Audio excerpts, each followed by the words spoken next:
소망했던 그의 그 로마로 들어갑니다. 바울이 베스도 앞에서 하나님께 올린 그 상소는 로마를 향한 출정식과 같았습니다. 향후 2000년 복음을 이끌어갈 그 로마로 이제 복음이 들어가는 시작이라 하겠습니다. 그가 만났을 가이사는 네로 황제였습니다. 그 황제는 AD 64년에 극심한 기독교인을 향한 무차별 핍박을 가행하게 되었고, 그 고난의 세례로 순결해진 그리스도의 공동체는 마침내 313년 로마에서 기독교가 공인되는 그날까지 300년 동안 지하에서 버텨낼 힘을 얻게 하는 시간이 되었습니다. 이 거대한 역사의 흐름의 시작을 우리는 27장에 마주하고 있습니다. 하나님께서는 여러 차례 바울에게 나타나 네가 로마로 가서 가이사 앞에 설 것이다 라고 하셨습니다. 비록 세상의 눈에서는 가장 연약한 죄인의 모습이었지만 하나님의 관점으로 볼 때는 가장 위대하고 담대한 걸음이 아닐 수 없었겠습니다. 27장의 이 배경을 보면 이 호성선에는 누가 타 있었는가라는 정보를 주고 있어요. 1절 2절 보면 우리가 배를 타고 이달리아에 가기로 작정되매 바울과 다른 죄수 및 사람을 아구스도대의 백부장 율리오란 사람에게 맡기니 아시아 해변 각처로 가려 하는 아드라모테노 배에 우리가 올라 항해할세 마게도냐 데살로니가 사람 아리스다고도 함께 하니라. 이것이 출정식을 가졌던 배경이라 하겠습니다. 여기서 우리가 라고 얘기하죠. 그렇다면 이 배엔 누가 타고 있는 건가요? 누가죠. 왜 그런지는 돌아가시면서 물어보십시오. 왜 누가인지는. 누가가 함께 타고 있었기 때문에 소중한 정보를 줍니다. 소중한 정보. 아리스다고도 타고 있었다라고 합니다. 아리스다고는 바울의 신복, 바울의 또 다른 제자입니다. 이 아리스다고는 바울과 감옥에 같이 있었던 제자라고 표현합니다.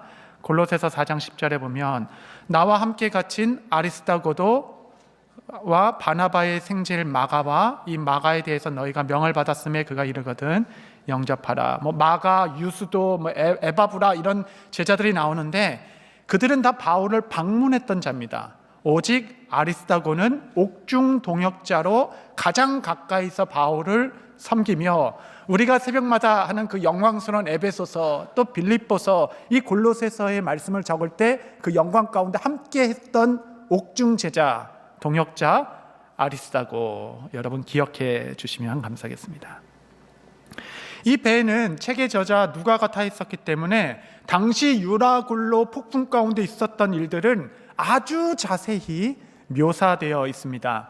이러한 자세한 묘사는 우리의 심령을 세밀하게 다루어 줍니다. 그래서 27장은 우리에게 참으로 귀하고 참으로 큰 은혜의 통로가 됩니다. 지도를 좀 보여주시면 바울이 죄수로 압송되는 과정은 그렇게 순탄하진 않았습니다. 잘 보이신지 모르겠지만 밑에 예루살렘에서 가이사랴 배를 타고 시돈을 거쳐 잠깐 휴식하고 배를 타고 무라로 올라간 겁니다. 저기서 배를 갈아탑니다. 큰 배로. 거기서 니도를 잠깐 거쳐 그라데 섬, 가운데 섬 있죠. 살모네를 끼고 돌아 미항에 이르기까지, 바로 옆에 베닉스라는 도시가 있죠. 기억해 주시고 미항에 이르기까지 저 항해가 사실 순탄하지는 않았습니다. 이제 미항에 이르게 됐는데 백길이 좋지가 않아서 이제 시기적으로는 겨울이 시작되는 시즌이에요. 겨울이 시작되면은 너무 위험하기 때문에 3개월 동안 항해가 금지됩니다. 그래서 바울의 일행은 그 미항이라는 곳에 머물러서 그 겨울을 보내야 하는 상황이 된 것입니다. 그래서 미항에 도착한 바울 일행은 무언가 결정했어야 합니다. 왜냐하면 미항이라는 것은 너무 작은 도시였기 때문에 276명을 태운 큰 배였습니다. 이 큰 배가 3개월 동안 월동하기에는 매우 불편한 장소였습니다. 그 옆에 베닉스 기억나시죠? 불과 40마일만 가면 베닉스라는 당시에 큰 항구 도시가 있었기 때문에 그곳에서 과동하기에는 너무 편리하고 좀 쉴 수 있는 곳이기에 이때까지 좀 힘겹게 왔지만 바로 반나절만 갈 수 있는 베닉스까지 갑시다 라고 의견을 모을 때 바울이 이때까지 풍세가 너무 좋지 않으니까 가지 맙시다 라고 얘기했으나 선주와 선장의 반대로 우리가 한번 베닉스까지는 다시 가봅시다 라고 결정하게 된 것이에요. 이 작은 데서 3개월 고생하지 말고 조금만 가면 좋은 데 있는데 그때로 그 베닉스로 떠납시다 라고 미항에서 베닉스로 또 다른 항해를 시작한 것입니다. 12절 13절에 보면 그 항구가 겨울을 지내기에 불편하므로 거기서 떠나 아무쪼록 베닉스에 가서 겨울을 지내자 하는 자가 더 많으니 베닉스는 그라데의 항구라. 한쪽은 서남을 한쪽은 서북을 향하였더라. 남풍이 순하게 불매 그들이 뜻을 이룬 줄 알고 닻을 감아 그라데 해변을 끼고 항해하더니 이 항해로 말미암아 그 큰 사단이 나게 된 겁니다. 아무래도 죄수의 말보다는 선주나 선장의 전문가의 말을 듣기 쉽게 되겠죠. 그리고 아무래도 불편한 곳보다는 더 편리한 곳에 가고자 하는 것은 사람의 마음일 것입니다. 그리고 보니 때마침 이 거센 바람도 거치고 서순한 아주 순한 남풍이 불기 시작한 것이에요. 상황적으로도 아주 좋다라고 결정하며 뜻을 이룬 줄 알고 항해를 했습니다. 시작은 좋았어요. 그런데 불과 반나절만 가면 되는데 불과 40마일만 가면 되는 이 여정 가운데 유라굴로라는 북풍이 강하게 불어 배가 정신없이 표류하게 됐다라는 것입니다. 가지 말라라는 바울을 통한 사인이 있었지만 우리네 인생들은 전문 지식에 속는 것이에요. 편리함에 속는 것입니다. 남풍이 순하게 붑니다 라는 상황에 속는 것이에요. 우린 이렇게 보이는 것에 속고 들리는 것에 잘 속는 연약한 자들입니다. 그래서 바울의 말 그대로 너희는 항상 깨어있으라. 여러분, 기도는 지혜와 총명이 쏟아지는 자리입니다. 어느 순간이나 항상 기도로 깨어있는 여러분 되시기를 바랍니다. 순풍이 불고 전문가의 소견에 따라 그 편리성을 향하여 떠난 항해 중에도 유라굴로 광풍을 만날 수 있는 것이 우리네 인생이라 하겠습니다. 돌아보면 잘 지내다가도 생각지도 않게 건강에 이상이 생기기도 하고 잘 운영되던 비즈니스가 갑자기 광풍에 휘말려 휘청거리는 일도 생깁니다. 그렇게 안정되어 보였던 가정도 생각지도 않는 북풍으로 표류하게 되기도 하고, 여러분, 이 광풍은 순식간에 우리 인생 모든 것을 단번에 바꾸게 해놓습니다. 상상하지 못한 곳으로 우리를 이끌어가는 바람이라 하겠습니다. 삶이 이 유라굴로로 말미암아 한순간에 미궁으로 빠져듭니다. 이게 바로 유라굴로 광풍이라 하겠습니다. 배에 타고 있던 누가는 유라굴로에 당한 상황을 자세히 묘사하고 있어요. 15절에 보면 배가 밀려 바람을 맞추어 갈 수 없어 가는 대로 두고 쫓겨가다가, 처음에는 그 선장이 어떻게든 배꼬리를 잡고 그냥 배의 키를 움직이도록 발버둥 쳤을 것입니다. 바람을 거슬려 가기 위하여 애썼겠지만 거센 바람은 결코 이길 수 있을 만한 것이 아니었습니다. 정신없이 흔들리며 바람에 표류하며 흘러가다 보니 도대체 바람에 쫓아 어디로 가는지도 모르고 가고 있는 것입니다. 안간힘을 다하여 거루도 올려보고 선체의 줄을도 감아보고 억지로 버텨보았지만, 여러분, 광풍의 바람 안에는 백약이 무효한 속수무책이었습니다. 그들 안의 삶들은 마치 가시체 뒷발질하는 삶과 같았어요. 결국 그들은 모든 수단을 내려놓고 그냥 바람 부는 대로 끌려가는 신세들이 되고 말았습니다. 이것이 바로 유라굴로를 만난 우리네 인생이라 하겠습니다. 우리 삶에 한번 적용해 보시죠. 자녀들이 잘 자라는 줄 알았습니다. 순풍이 불고 큰 어려움 없이 자식이 성장하고 있다라고 생각했는데, 특별히 잘해준 것도 부족했지만 남들보다 뒤처지지는 않으려고 밤낮 자녀들을 돌보며 베풀어 주었는데, 어느 날 갑자기 생각지도 않게 북풍과 같은 바람이 불기 시작하며 아이들이 삐뚤어지기 시작하는데 종잡을 수가 없는 것이에요. 배가 파손될 것 같습니다. 풍랑 속에서 어떻게든 우리 자녀들을 좀 잡아보려고 혼도 내보고 달래도 보고 의사도 만나보고 학교도 가보고 가진 노력을 다 했지만 이내 컨트롤되지 않고 정신없이 부는 바람에 이리저리 쫓기고만 있습니다. 도대체 어디서부터 잘못되었고 어디서부터 바로 잡아야 하는지, 금방이라도 이 자녀라는 배가 파손될 것 같은 상황인데 정작 부모인 우리는 아무것도 할 수가 없어 애통할 뿐입니다. 어떤 사람들은 넉넉하진 않지만 그래도 욕심부리지 않고 평생 이 힘든 이민 생활 중에 사업을 잘 일구어 왔습니다.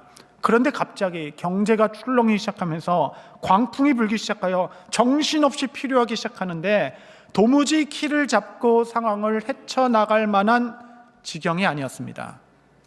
이렇게 우리는 때론 가정도 흔들리고 건강도 무너지고 관계마저 광풍에 휩쓸릴 수 있는 자들입니다. 여러분, 이 배의 이름은 알렉산드리아호였습니다. 성경에는 배 이름도 자세히 기록되어 있습니다.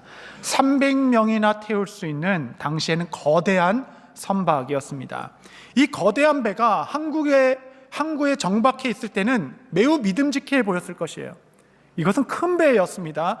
이 배 안에만 있으면 웬만한 파도가 일는다 하더라도 안전하겠다라고 그들의 마음을 안심하게끔 했을 것입니다. 그러나 태풍이 몰아치는 망망대해 앞에서는 그들이 믿고 있었던 이 배는 거센 파도 위에 떠 있는 하나의 작은 점에 불과했던 것이에요. 여러분, 과연 무엇이 이 망망대해의 거센 파도 앞에서 우리를 지켜줄 수 있다 하겠습니까?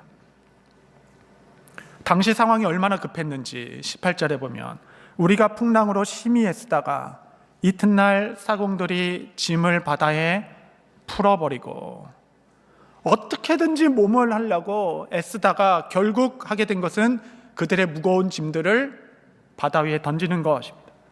무게를 줄이지 않고서는 배가 곧 파손될 것 같아 견딜 수가 없기에 눈물을 머물고 짐들을 바다에 던지는 겁니다.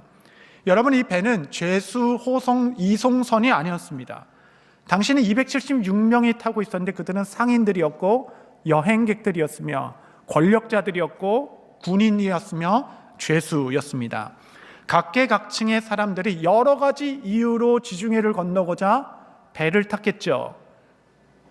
짐을 버려야만 할 때 어떤 사람들은 그 긴 여행길에 얻은 소중한 물건일 수도 있었겠습니다. 또 어떤 이들은 평생 땀과 눈물로 일구어낸 평생의 자산일 수도 있었겠죠. 어떤 이는 물건을 팔아 얻은 큰 수익일 수도 있었겠습니다.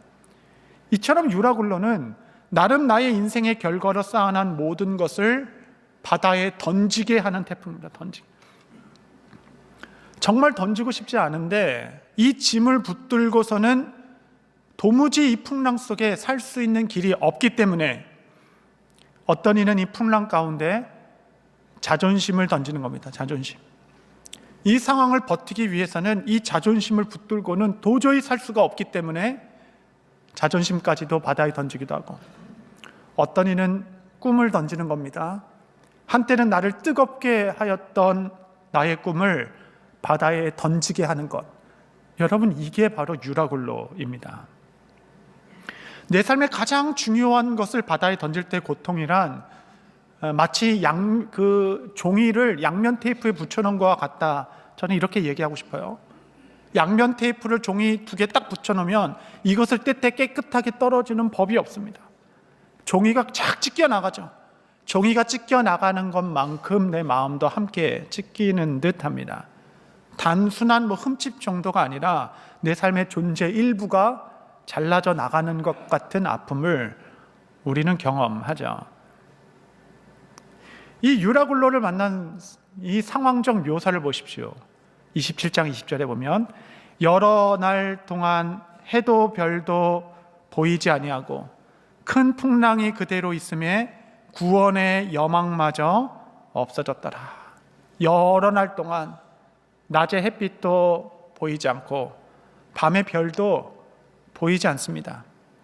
여러분, 바다에서 해가 뜨는 곳이 보여야 방향을 잡고 별자리를 봐야 동서남북을 가늠할 수 있을진데 이 배는 완전히 방향을 잃었어요. 완전히. 내가 지금 어디로 가고 있고 어디에 정박하고 있는지, 흘러가고 있는지도 모릅니다. 결국 이들은 구원의 여망까지도 모두 잃은 무기력한 상태 위의 선원들입니다. 절망 가운데 표류하고 있죠. 지금 나의 삶은 도대체 어디로 가고 있는 것인가? 어디로? 지금 우리 교회 성도님들 하나하나의 삶을 보면서 적지 않은 분들이 인생의 유라굴로를 만나 표류하고 계신 것을 확인하게 됩니다. 너무 괴롭죠. 삶의 방향성을 완전히 잃은 듯합니다. 날마다 밤마다 눈을 감을 때에 내게 내일이 있는가 하는 마음으로 눈을 감고 소망 중에 오늘도 열심히 일해야 되겠다라고 눈 뜨는 것이 아니라 아침에 눈이 또 떠졌기 때문에 하루를 살아가는 것뿐입니다. 어딘지도 모르는 이 망망대해 방향성도 잃은 채 표류하며 하루하루를 지내고 있습니다. 여러분, 혹시 그런 상황 가운데 이 예배에 참석하신 분이 계시다면 오늘 하나님께서 그 영혼을 찾아오셔서 은혜로 여러분의 마음에 새 힘을 주시기를 바랍니다. 바울에게 했던 약속 그대로 127명 모두가 다 한 사람도 잃어버린 바 되지 않고 안전할 것이다 하신 말씀 그대로 이 초대라는 큰 배에 탄 여러분 모두 한 사람도 잃어버린 바 되지 않고 이날 하나님께서 주신 새 힘으로 새 날을 맞이할 수 있게 되기를 바랍니다. 이때 사도 바울은 절망 가운데 있는 사람에게 이렇게 외칩니다. 21장 22절 우리 한번 다 같이 한번 합독하겠습니다. 시작.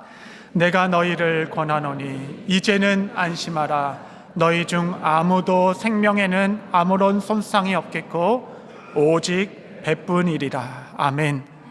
그가 벌떡 일어나 그 구원의 여망까지도 잃는 절망 가운데 있는 사람에게 안심하라. 아무것도 염려하지 마라. 이 태풍으로 상하는 것은 오직 배뿐이라. 햇빛도 없고 별도 없어 방황도 있고 짐도 다 내려버린 컨트롤되지 않는 상황에서 바울은 도대체 무슨 근거로 그들에게 안심하라, 너희 모두가 다 안전할 것이다 라고 얘기할 수 있는 그 사도의 근거는 무엇이었습니까? 그 소망의 근거, 그 소망의 근거를 바울은 이야기합니다. 23절 25절 제가 읽겠습니다. 내가 속한 바 곧 내가 섬기는 하나님의 사자가 어젯밤에 내 곁에 서서 말하되 바울아 두려워하지 말라. 내가 가이사 앞에 서야 하겠고 또 하나님께서 너와 함께 항해하는 자를 다 내게 주셨다 하였으니 그러므로 여러분이여 안심하라. 나는 내게 말씀하신 그대로 되리라고 하나님을 믿노라. 아멘. 아멘. 그의 근거는 하나님의 말씀이었습니다. 주께서 늘 바울이 어려움에 거할 때마다 지난밤에 그를 찾아오시어 안심하라, 안심하라. 하나도 잃은 바 되지 않을 것이다. 잃는 것은 배뿐일 것이야 라고 말씀하셨어요. 그날 나에게 말씀하신 대로 되리라고 나는 하나님을 믿노라. 모든 사람이 풍랑 가운데 허둥지둥할 때에 오직 한 사람, 소망 가운데 흔들리지 않는 사람, 그는 말씀을 믿는 자였습니다.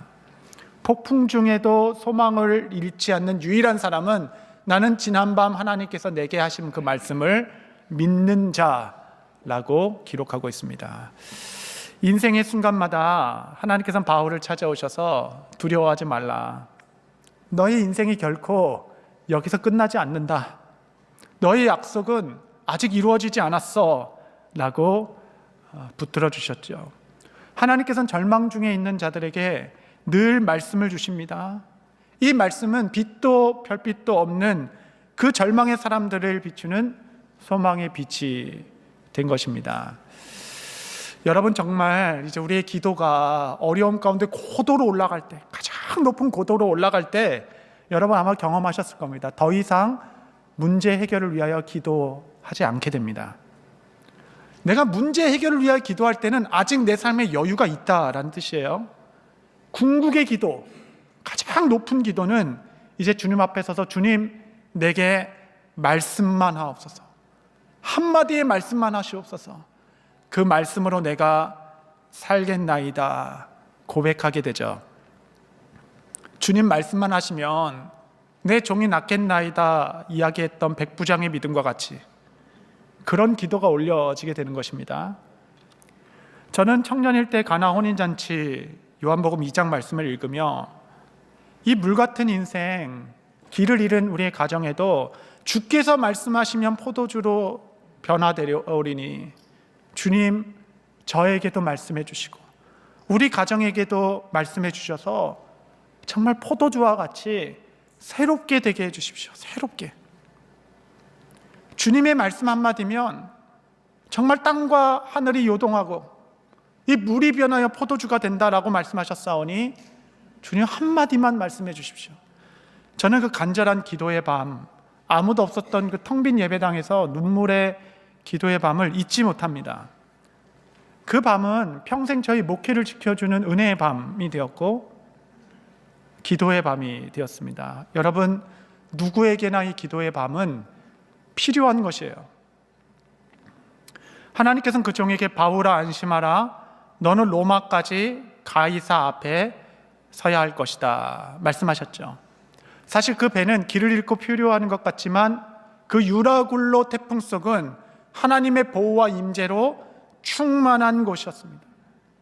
뒤에 나오지만 너의 머리카락 하나도 상하지 되지 않을 것이다 라고 하나님께서 그 176명 모두를 그의 장중에 품고 있었던 현장이었습니다. 나는 나의 삶의 컨트롤을 잃었지만 하나님께서는 그 배의 뱃머리를 붙들고 계셨습니다. 유라굴로 태풍은 방향성 없이 정신없이 사방으로 불러들이는 방향성을 잃은 바람이 아니었어요. 그 바람은 그 배로 하여금 명확한 목적지로 인도하고 있었습니다.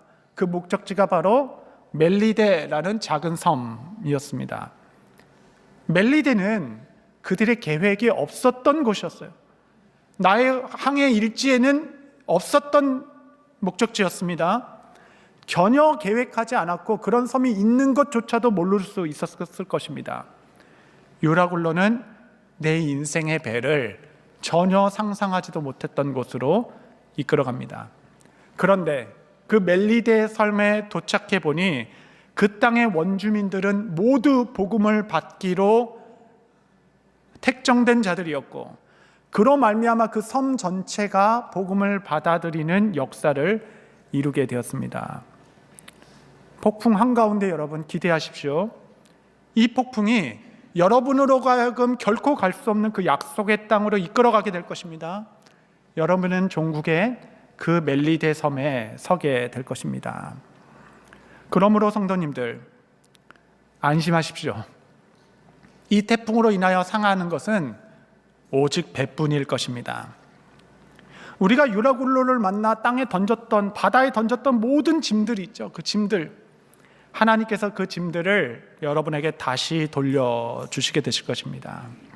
우리가 때로는 눈물로 우리의 짐을, 소중한 것을 바다에 던지게 하나 하나님께서 그걸 받으시고 더 정결하게 하시고 거룩하게 하시어 다시 돌려줄 때는 더 이상 나의 것이 아니라 하나님의 영광을 위하여 거룩해진 새로운 것으로 여러분 받게 될 것입니다. 40일 특세를 시작하는 극초반에 밤 11시쯤에 우리 학생 중 하나가 심부전을 넘어 심정지가 되었다라는 청청병력과 같은 소식을 들었습니다. 그 밤에 그 소식을 듣고 한숨도 자지 못했어요. 이게 무슨 소리냐? 이거는 유라굴로 폭풍과 같은 일이었습니다. 그 건강했고 그 총명한 아이가 어떻게 이럴 수가 있는가? 우리는 밤새 기도했죠. 기도할 때에 그날 주께서 제게 하신 말씀은 안심하라, 안심하라. 그리고 그 다음날 새벽에 우리가 온 교회가 함께 기도했습니다. 그리고 주중에 부모님으로부터 온 기도 내용을 좀 저도 읽게 되었는데 그 내용을 읽어보니까 부모님이 이미 바다에 많은 것을 던져 넣으셨어요. 많은 것을. 그 기도 제목은 이러했습니다. 지난 13년 이 아이로 말미암아 너무 행복했고 너무 감사했습니다. 여러분, 그 행간에 읽히는 부모의 마음이 더 간절하게 제게 다가오는 것이에요. 이미 모든 것을 하나님께 다 맡기신 상태였습니다. 그리고 그 말씀을 붙들고 기도한 지 일주일 만에 제가 다시 병원을 찾아보니 그 아이는 밝은 얼굴로 호흡기와 장비 다 떼고 웃으면서 저를 맞이해 주시는 그 아이를 보았을 때 간밤에 이 종에게 하신 말씀 그대로 안심하라, 주께서 이루어 주셨습니다. 여러분, 이것은 단지 삶의 해프닝이 아닙니다. 이 태풍으로 말미암아 많은 것을 바다에 던졌죠. 그러나 하나님께서 건강을 다시 주실 때는 건강만 주신 것이 아닙니다. 회복과 비전과 정결함과 믿음과 확신과 아름다움으로 100배나 확장된 좋은 것으로 하나님께서 다시 돌려주신 거예요. 다시. 원래는 나의 열망이었는데 바다에 던지고 하나님께서 다시 주실 때는 그것은 하나님의 비전으로 받게 되는 것이에요. 아브라함에게 독자 이삭을 바치라는 것은 그의 삶의 유력으로 폭풍이었습니다. 그가 이삭을 아버지께 드리고 하나님께서 그 아들을 축복하사 다시 돌려주셨죠. 돌려주셨을 때는 똑같이 이삭만 돌려받은 것이 아니라 하늘의 별과 같은 수많은 믿음의 자손들과 함께 그 아들을 받게 되었을 때 아브라함은 단지 한 독자의 아버지가 된 것이 아니라 모든 믿는 자의 믿음의 아버지가 되도록 하나님께서 그 아들을 받으시고 만배로 축복하셔서 그의 삶의 영적 자손들을 풍성히 주시게 되신 것입니다. 예수님께서 유대인들에게 너희가 저 성전을 헐라, 이 성전은 유대인들에게 제1의 정체성이었습니다. 우리 모든 정체성이 무너지는 순간이었지만 하나님께서는 고작 헤롯의 손으로 만든 저 성전을 무너뜨리고 다시 새로운 성전을 주신 것이에요.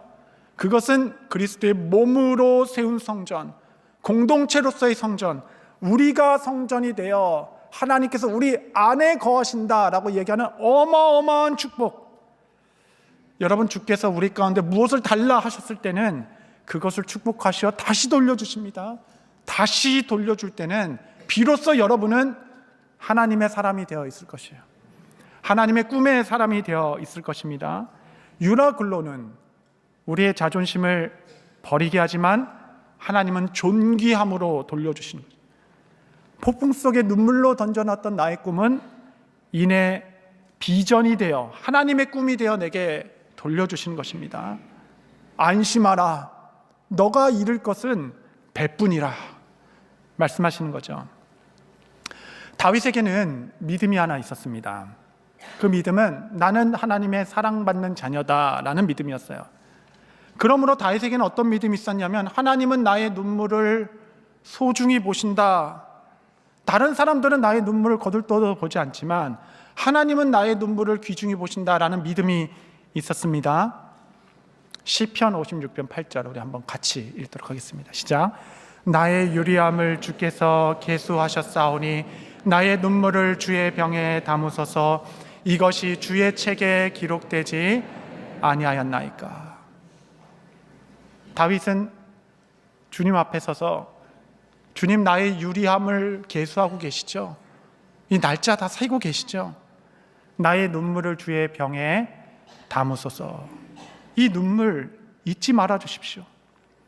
여러분, 울음을 그냥 꾹 참고 있던 자녀가 엄마를 보자마자 그 서러웠던 마음에 그냥 닭똥 같은 눈물을 뚝뚝뚝 떨어뜨리기 시작할 때 그 모습을 보고 마음이 움직이지 않는 부모는 없을 것입니다. 자녀가 내 앞에서 울고 있으면 부모의 마음은 거룩한 열망으로 불타오르는 것이에요. 바울은 디모데에게 나는 너의 눈물을 기억한다 라고 얘기했죠. 여러분, 이것이 하나님 마음 아니겠습니까? 그 눈물의 밤을 하나님은 기억하고 계시다라고 얘기하는 거예요. 혹 나는 잊었을지 모르겠지만 하나님께는 그 밤은 여전히 생생한 현재가 되어 내가 너의 눈물을 기억한다 말씀하십니다. 그러므로 성도 여러분, 폭풍 가운데 여러분의 모든 염려를 하나님께 맡기시기를 바랍니다. 그 하나님 안에서 평안하시기를 바랍니다. 우리는 비록 광풍을 만나 정신없이 표류하는 것 같지만 하나님은 여러분의 인생의 뱃머리를 붙들고 계세요.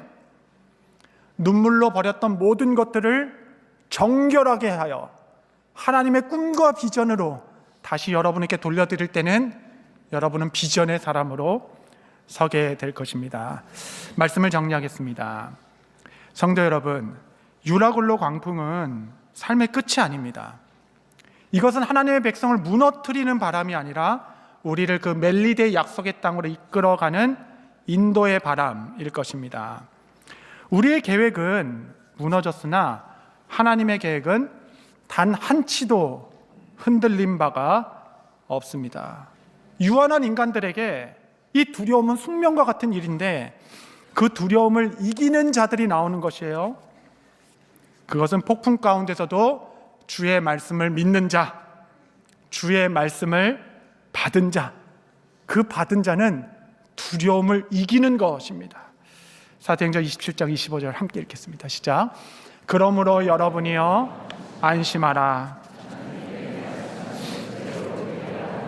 하나님을 믿노라. 성도 여러분, 안심하십시오. 여러분은 하나님께서 계획하신 장소에 그 하나님의 꿈을 가지고 다시 서게 될 것입니다. 주여 지난밤 종에게 말씀하신 대로 그 말씀을 믿나이다. 나를 그 섭리의 바다에 던지노니 주여 나의 인생의 비를 주 뜻대로 인도하여 주옵소서. 주의 평강이 함께